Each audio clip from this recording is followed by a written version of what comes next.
So for the dumbest bill in America, St. Louis Park, Minnesota, they have a ban that they put on the Pledge of Allegiance. It was a resolution, and the resolution was basically, hey, you know what? We've always said the Pledge of Allegiance before our meetings. We're not going to do it anymore. And so they passed this resolution. Of course, there was a huge pushback from the residents of St. Louis Park, Minnesota. And we actually have a clip from City Councilman Tim Browson of St. Louis Park, Minnesota, who basically was kind of taunting and making fun of the so-called hallowed traditions of people who really care about their country, care about the flag, and care about the pledge. And here is the clip. People are upset because evidently here in Minnesota, we're playing around with their hallowed traditions. So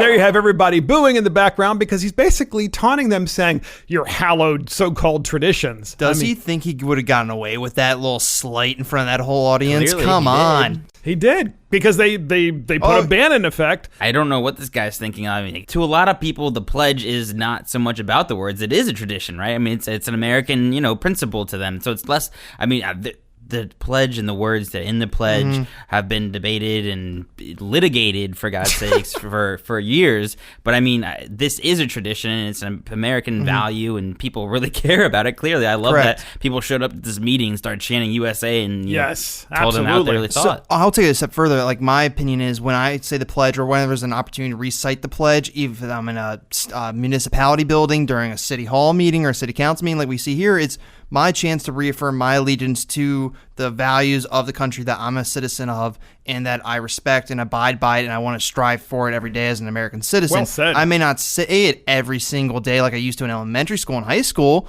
but when it's there at a sporting event or, again, at a government function, I'm going to say it proudly, and it's me reaffirming my allegiance to my country. That's all it is to it, and honestly, there's if you a remove commonality that you have with everyone else in the country, and this is the pledge that you say.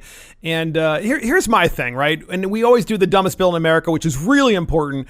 But if you live in a place like St. Louis Park, Minnesota, and you are an elected official, and you say to yourself, there are so many problems we have in our town, and we want to fix those problems, and this is what you choose to spend your time on, is to ban the pledge. It tells you that there are far too many laws that are micromanaging every aspect of our lives because they're running out of things to do, right? Don't you guys agree with this? It's almost like I can easily see like San Francisco doing this, and it's like, wait, you're going to ban the Pledge of Allegiance and fix your homelessness problem? Interesting. That's worth your time right there. Take 15 seconds out of your meeting. City councils and legislatures across the country and the United States Congress, they need to meet less because the more they meet, the more damage and the more dangerous they are. I've thought that for a long time. Absolutely. What do you, Fuji? I know you're right there with me. I completely agree, though. The less time they have the metal, the better. They should have more access to their constituents and hear from their constituents before they make a move. So there's a balance that needs to be struck.